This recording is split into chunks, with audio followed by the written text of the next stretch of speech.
누가복음 2장 11절부터 20절에 있는 말씀, 우리가 한 절씩 교독하면서 하나님 주신 말씀으로 받겠습니다. 오늘 다윗의 동네에 너희를 위하여 구주가 나셨으니 곧 그리스도 주시니라. 너희가 가서 광보에 쌓여 구유에 누워 있는 아기를 보리니 이것이 너희에게 표적이니라 하더니, 홀련히 수많은 천군이 그 천사와 함께 하나님께 찬송하여 이르되, 지극히 높은 곳에서는 하나님께 영광이요 땅에서는 하나님이 기뻐하신 사람들 중에 평화로다 하니라. 천사들이 떠나 하늘로 올라가니 목자가 서로 말하되, 이제 베들레헴으로 가서 주께서 우리에게 알리신 바 이루어진 일을 보자 하고, 빨리 가서 마리아와 요셉과 구유에 누인 아기를 찾아서 보고 천사가 자기들에게 이 아기에 대하여 말한 것을 전하니, 듣는 자가 다 목자들이 그들에게 말한 것들을 놀랍게 여기되 마리아는 이 모든 말을 마음에 새기어 생각하니라. 목자들은 자기들에게 이르던 바와 같이 듣고 본 그 모든 것으로 인하여 하나님께 영광을 돌리고 찬송하며 돌아가니라. 아멘. 아멘. 한 해를 돌아보면 어떤 생각이 듭니까? 여기 우리 최정필 장로님도 앉아 계시는데, 저분 암 수술을 했잖아요. 폐암 수술하고 그 항암 받을 때 보니까 머리 다 빠졌어요. 그 머리 다 빠지고 머리가 없는데 모자 쓰고 항암 중에 계속 교회 오시고, 이제 항암 다 끝나고 또 찬양팀 같이 찬양하시고 성탄 준비도 하시고, 저분이 그러시더라고요. 성탄 끝나고 참 감사하지요. 감사하죠. 목사님 감사합니다. 할렐루야. 감사하고 기도하고 감사로 살아오신 거예요. 하나님께서 덤으로 준 인생 감사로 살아갈 수 있기를 바랍니다. 오늘 못 나오신 우리 박명희 권사님도 시내 그 사거리에서 보니까 운전석 쪽에 차가 와서 받은 거예요. 받아서 길 인도로 올라가고 슈퍼 앞에까지 밀려가서 차가 완전히 다 구겨졌는데 그냥 곧바로 레카 끌고 가서 폐차시켰어요. 본인은 정신이 없어갖고 차에서 내리지도 못하고 가만히 앉아있었다고 하더라고. 그 다음날 보니까, 이야, 내가 죽을 뻔했구나, 그러면서 그러시는 거예요. 하나님이 천사를 통해서 살려주신 것 같다고. 할렐루야. 참 감사하다고. 사람 앞날을 참 우리가 알 수가 없어요. 앞날을 알 수가 없습니다. 어떻게 될지, 우리가 내일 어떻게 될지 누가 장담할 수 있겠어요. 그 저도 돌아보니까 찬양팀 반주하시고 방송실 섬기고 안내위원 하시고 헌금위원 하시고 또 마하나임 가르치고 지도하시고, 남전도회 또 여전도회 교회 쓸고 닦고 주방 섬기고 차량 운행하시고, 하나님 보시니까 하나님 앞에 사는 거니까, 하나님이 기뻐하시고 성도들이 예배하는데 도움을 얻으니까, 그들을 섬기는 일이니까 우리가 금년 한 해도 이렇게 묵묵히 하나님이 주신 사명이라 생각하고 여기까지 왔잖아요. 그러고 보니 참 감사한 거예요. 어저께 추웠잖아요. 제가 신방 갔다가 밤에 왔거든요. 밤에 한 8시 반이 넘어서 와서 오면서 갑자기 뭐 영하 13도 뭐 14도 떨어지고 문자가 오더라고요. 막 한파주의보 막. 그래서 안 되겠다 해서 교회로 와서 혹시 보일러가 어떤지 보일러실에 그 난로도 틀어놓고, 수도 얼마 안 되잖아요. 그래서 남자 화장실, 여자 화장실, 주방 물이 똑똑똑 떨어지고 해놓고 딱 교회 마당에 나섰는데 전화가 왔어요. 보니까 김승희 권사님이 전화하셨어. 밤 9시가 다 됐는데. 밤 9시쯤 전화하면 저는 마음이 덜컹거려요. 아이고 어디 아픈가? 다쳤나? 이런 생각도 들고. 그래서 권사님하고 받았더니, 목사님 오늘 밤에 되게 춥대요. 예, 춥대요. 감기 조심하고 건강하세요. 그랬더니, 아니, 교회 수도 얼마 안 되잖아요. 교회 수도 얼마 어떻게 해요? 그러고 전화하신 거예요, 저분이. 예, 그 밤에 교회 수도 얼까봐 걱정이 되어서 전화를 하셨더라고. 예, 그래서 권사님, 제가 수돗물 다 틀어놨어요. 예, 걱정하지 말고 푹 주무세요. 예. 여러분, 작은 마음일 수 있지만 이 말 한마디 하는 게 큰 마음입니다. 큰 마음이에요. 예. 하나님께서 우리에게 이런 섬김을 통해서 교회 공동체가 건강하고 든든히 서가고 성도들을 서로 바라보면서 힘이 나고 위로가 되고 또 하나님이 기뻐하실 줄로 믿습니다. 따라해 볼까요? 2025 표 시작. 일어나 함께 가자. 이 말씀이었어요. 작년 이맘때 같이 나누면서 1월 1일 첫 번째 주일 표에 대한 설교를 나눴어요. 그러면서 우리 죽산대교회 구성원들이 다 같이 함께 이제 일어나자. 그래서 앞으로 가자. 할렐루야. 그렇게 해서 말씀을 나누고 주일마다 매주일 예배 때마다 우리가 합창하듯이 일어나 함께 가자라고 외쳤습니다. 이 말씀은 아가서 2장 10절에 있는 말씀인데 같이 한번 읽어볼까요? 나의 사랑하는 자가 내게 말하여 이르기를 나의 사랑 내 어여쁜 자야 일어나서 함께 가자. 아멘. 누가 한 말이냐 하면 솔로몬이 누구에게? 술람이 여인에게 자신의 지고지순한 사랑을 고백하면서 일어나 함께 가자. 이 메시지를 담았어요.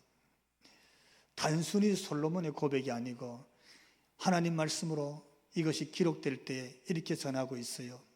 솔로몬을 보면서 하나님께서 우리를 향해서 저와 여러분을 향해서 하나님이 그 뜨거운 사랑으로 일어나 함께 가자 하시는 줄로 믿습니다. 그래서 하나님 말씀이 된 거예요. 그분이 하나뿐인 자신의 독생자도 이 땅에 내어주면서 내가 이처럼 너희를 사랑하여 독생자를 주셨으니 할렐루야. 그래서 하시는 말씀이 일어나서 함께 가자. 예, 함께 가자. 여러분 이 메시지 한번 가만히 생각해 봐요. 일어나서 함께 가자. 이 말씀은 함께 가려면 어떻게 해야 된다? 첫째, 일어나야 합니다. 할렐루야. 자리에서 일어나야 돼요.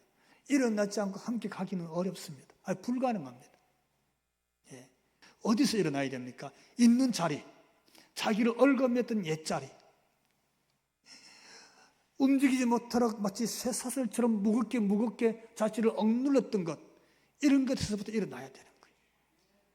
옛 습성, 옛 생각, 과거의 아픈 상처, 우리 속에서는 큰 그런 아픔, 이런 것들이 늘 우리를 얽어맵니다. 자꾸 발을 부여잡아요. 후회, 미움, 상한 마음, 용서되지 않았던 마음, 다툼, 우울증, 억울함, 슬픔, 이런 것들은 자꾸 우리를 부여잡고 주저앉힌다 그래요. 여러분, 지난 날들에서 일어나고 거기서 벗어나서 하나님을 바라보면서 전진할 수 있기를 주님 이름으로 축원합니다. 두 번째 따라해 봅시다. 함께 간다. 함께 간다는 말은요, 옆에 동행이 되는 줄로 믿습니다. 동행은요, 길이 아무리 멀어도 동행이 있으면 같이 갈 힘이 생기는 줄로 믿습니다. 아무리 울퉁불퉁 가는 길이 험난해도 동행이 있으면 함께 갈 수 있습니다. 왜? 붙잡아 줄 수 있으니까.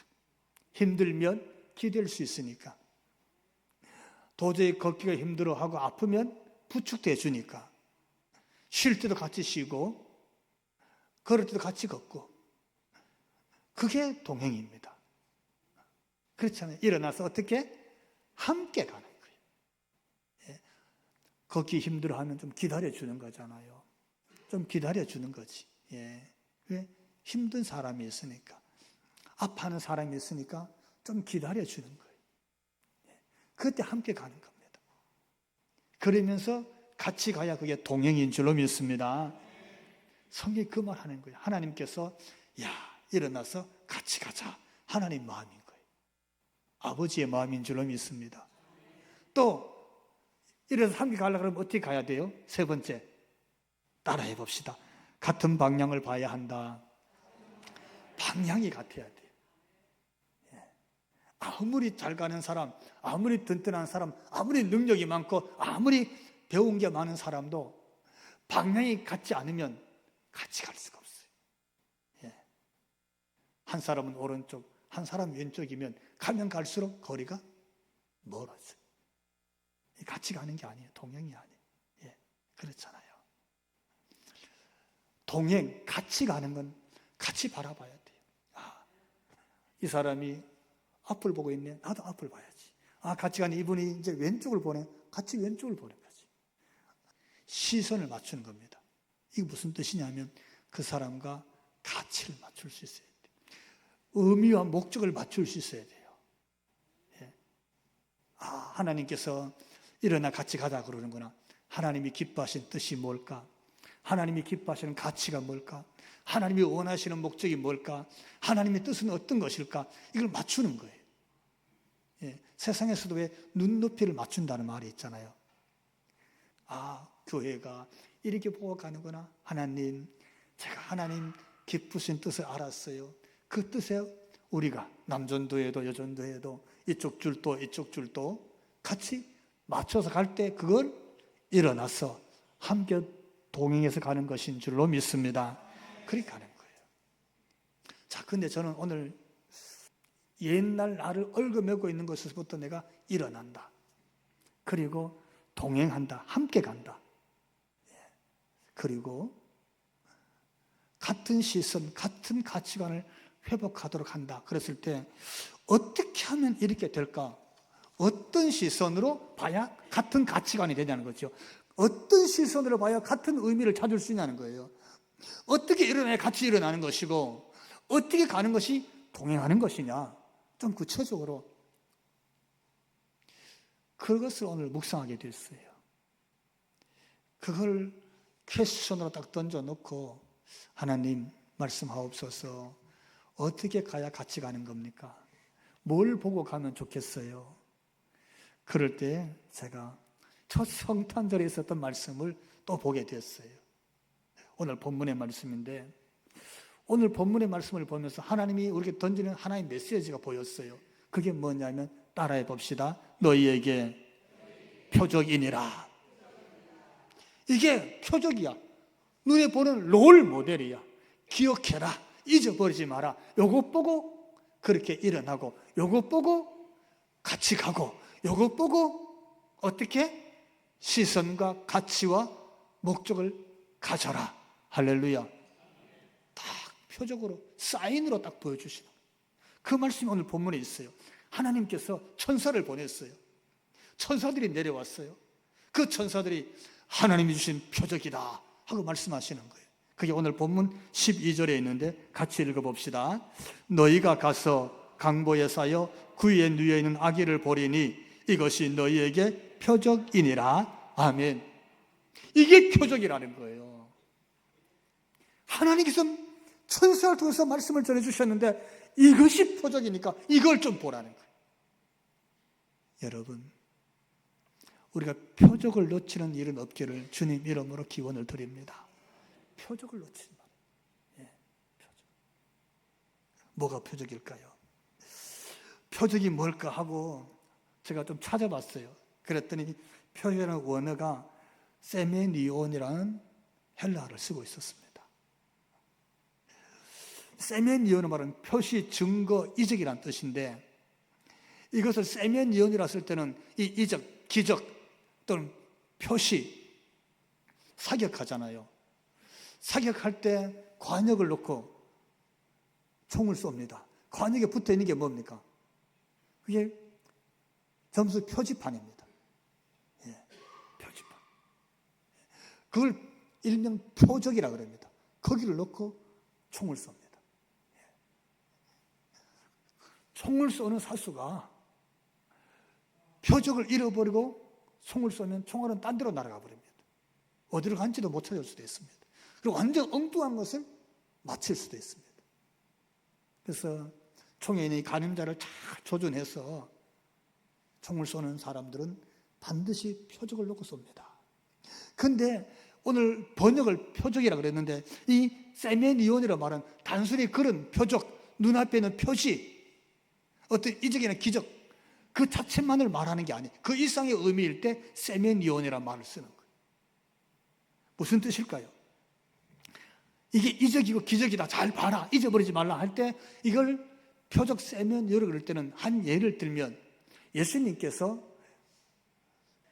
예루살렘 올 때마다 찾아가서 그 베다니아에 있는 그 삼남매를 늘 위로하고 격려하고 했다고. 근데 그 집에 가장으로 있던 나사로가 죽은 거예요. 얼마나 슬펐겠어요. 예수님이 그 동네 갔더니 온 동네 사람이 다 슬퍼서 울었다 그랬어요. 왜? 그 집만 생각하면, 그 집 아이들만 생각하면 너무 가슴이 아픈 거예요. 부모 없이 자라다가 가장으로 나사로가 집안을 건사하고 있었는데 그 나사로가 병들어서 죽었거든. 예수님도 마음이 아파서 울었어요. 눈물을 흘리셨다고. 그런데 그 예수님이 무덤에 장사되어 있던 나사로를 향해서 나사로야, 나사로야, 나오너라. 할렐루야. 그게 불렀어요. 그랬더니 장사되었던 나사로가 수일을 동인 채 살아서 나온 줄로 믿습니다. 기적이 일어난 거예요. 여러분, 이건 기적인가요? 안 기적인가요? 늘 누구에게나 일어날 수 있는 보통 평범한 일입니까? 절대 그렇지 않아. 죽어서 장사 지내던 나사로가 살아난 건 이건 역사에 다시 일어나기 어려운 기적 중의 기적이. 기적이 일어났어요. 나사로가 살아서 나왔다고. 그런데 이것을 세메니온, 표적이라 기록할 때는 단순히 죽은 자가 살아났다, 그냥 기적이다 하는 그 이상의 의미라는 거예요. 무슨 뜻입니까? 이는 나사로가 기적처럼 살아났지만 이 사건을 통해서 저를 살린 예수님이 누군지 밝히는 거예요. 어떻게? 그분이 명하시니까 죽은 자도 살아나더라. 그분이 명하시니까 생명이 떠나가 버렸어. 생명이 없어. 그러니까 장사됐지. 그런데 그 생명조차 순종해서 돌아오더라. 그분이 명하니까 죽음조차도 떠나가고 죽은 자가 다시 살아나더라. 저가 생명의 주인이다. 예수께서 생명의 주인이시구나, 죽은 자도 살리시는 그가 하나님의 아들 메시아구나 하는 것을 드러내는 거예요. 이 단순히 기적의 사건을 통해서 예수님이 하나님의 아들이시고 생명을 다스리는 주인이시구나, 죽음조차도 순종해서 다시 살아나게 하는 그분이 하나님이시구나, 이걸 드러내는 사건을 통해서 표적, 사인을 보여주는 거예요. 사인. 단순히 기적만 아니라 이 기적을 통해서 그 이상의 의미를 알려주는 것, 사인이에요. 사인. 그러면 오늘 저는 한 해를 보내고 또 한 해를 시작하는 이 시점에서 우리에게 하나님께서 너에게 표적이니라, 다른 말로 표현하면 성도가 살아가야 될 표적, 예수 믿는 사람이 믿음의 길을 갈 때 표적으로 삼아야 될 것, 내가 예배하는 동안에 예배자로서 표적으로 삼아야 될 것, 내가 기도하는 사람으로서 기도의 표적으로 삼아야 될 것, 내가 이 세상 하나님 부르는 날까지 신앙생활 할 터인데 내 신앙의 표적으로 삼아야 될 게 뭘까? 왜? 너희에게 표적이니라, 이 말씀하시더라고요. 우리 신앙생활의 표적은 뭡니까? 여러분의 삶의 표적은 뭐예요? 뭘 표적으로 삼고 살기를 원하십니까?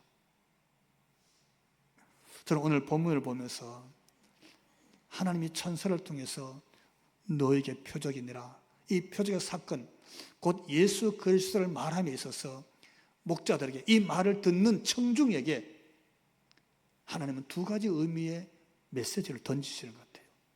첫째, 따라해 봅시다. 너희가 가서 보라. 첫째 이거예요.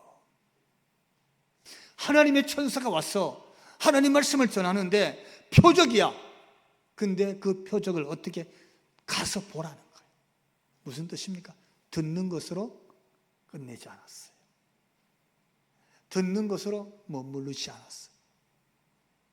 이것이 표적이 되기 위해서는, 내 삶과 내 신앙과 내 인생에 정말 하나님 주신 표적이 되기 위해서는 가서 보는 결단을 할 수 있기를 주님 이름으로 축원합니다. 가서 보라는 거예요.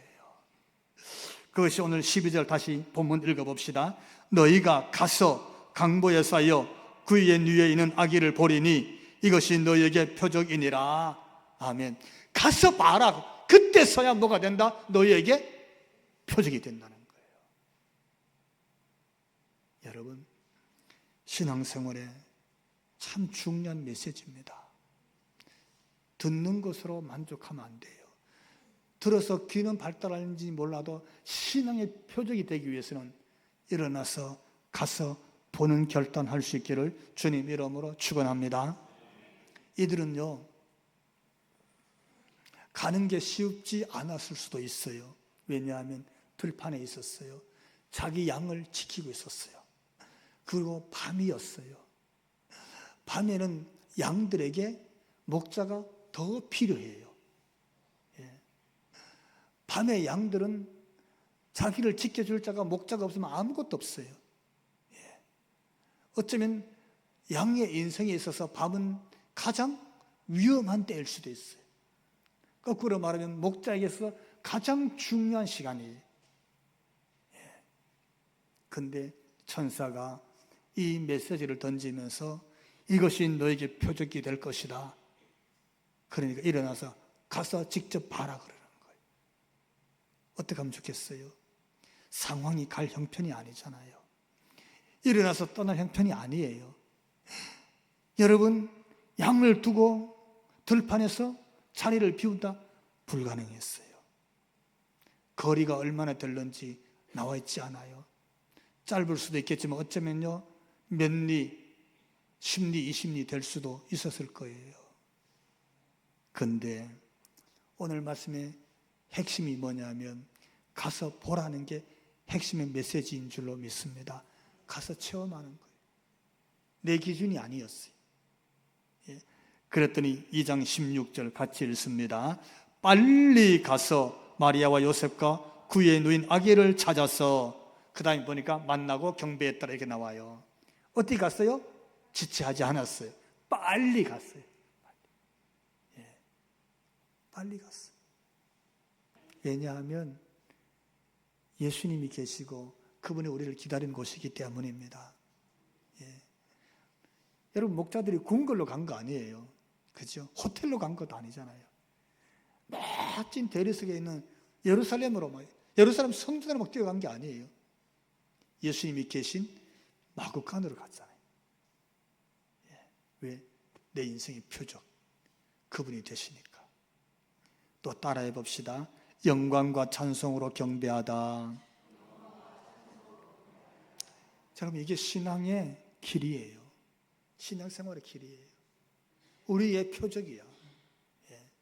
예수님 계신 곳으로 그냥 결단하고 가는 게 그게 표적이고, 그분이 우리의 표적이 되니까. 그분을 만났어요. 빨리 가서 만났어. 얼마나 감격했는지 몰라. 오늘 가보니까 축축한 마구간이었지만 얼마나 감격했는지. 엎드려서 경배하는 거예요. 경배했어요. 그분을 높여드리고, 그리고 천사가 전해준 말을 다 전했어요. 뭡니까? 하나님 메시지를 나누었다고. 하나님 메시지. 와서 그랬어요. 하나님 메시지를 나누었어요. 자기가 받은 하나님 말씀을 나누었어요. 여러분, 신앙생활의 표적은 내가 받은 하나님 말씀을 나누는 것인 줄 믿으시기 바랍니다. 우리 매월 첫째 주에 구역 모임 갔는데, 구역 모임에서 여러분 주일을 받은 은혜의 말씀을 나누시기 바랍니다. 그게 여러분의 신앙을 키우는 거예요. 그게 세상에 다른 얘기가 침범하지 못하게 하는 거예요. 거기가 마귀가 사람 사이를 벌리는 걸 침범하지 못하게 하는 거라고. 그래서 그런 거예요. 천사가 들어준 말씀을 다 나누잖아요. 그리고 어떻게? 우리 20절 같이 읽습니다. 시작.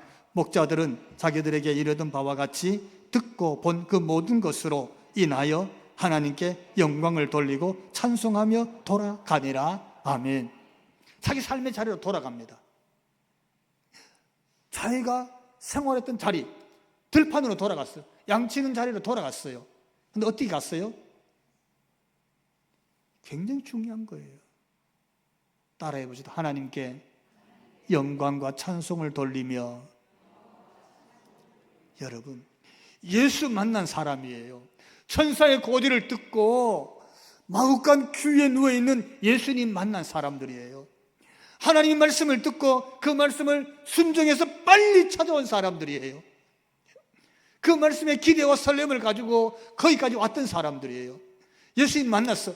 자기들이 받은 말씀의 은혜를 다 나누어서 그 다음에 어떻게 해요? 하나님께 영광을 돌립니다. 하나님께 영광을 돌립니다. 하나님께 찬송을 올리는 거예요. 여러분, 이게 신앙입니다. 이게 세상에 있는 다른 거고 다른 거예요. 세상에 어떤 성공이나 어떤 즐거움이나 우리의 취미가 얼마든지 많이 있을 수 있지만 그것과 다른 이유가 여기 있어요. 우리의 삶은, 우리의 만남은, 우리의 모임은, 우리의 헌신과 모든 봉사는 하나님께 영광을 돌리는 것이고 하나님께 찬송을 올리는 것인 줄로 믿습니다. 이게 다예요. 다른 어떤 것도 자랑거리가 없어요. 그냥 하나님께 영광을 돌리고 찬송하며 자기 자리로 돌아가니라. 할렐루야. 우리 신앙이 그랬으면 좋겠어요. 예. 여러분, 이렇게 살면 제가 언젠가 하늘이 열린다는 설교, 사도 요한이 하나님 부름을 받고 천국에 올라가잖아요. 하늘이 쫙 열리면서 하나님 보자 천국을 봤습니다. 그게 요한계시록 4장에 있어요. 근데 그 천국에서 뭐 하냐? 요한계시록 5장에 있거든요. 그 중에 한 구절 제가 소개할게요. 요한계시록 5장 13절 함께 읽습니다. 내가 또 들으니 하늘 위에와 땅 위에와 땅 아래와 바다 위에와 또 그 가운데 모든 피조물이 이르되 보좌에 앉으신 이와 어린 양에게 찬송과 존귀와 영광과 권능을 세세토록 돌릴지어다. 아멘. 하나님 나라도 그런 거예요. 하나님 나라도 거기 그랬잖아요. 모든 하늘과 하늘 아래와 땅 위에와 땅 아래와 바다 위에와 그리고 그 가운데 모든 피조물들이 하나님 보좌를 향해서 그 하나님께 어떻게 해요?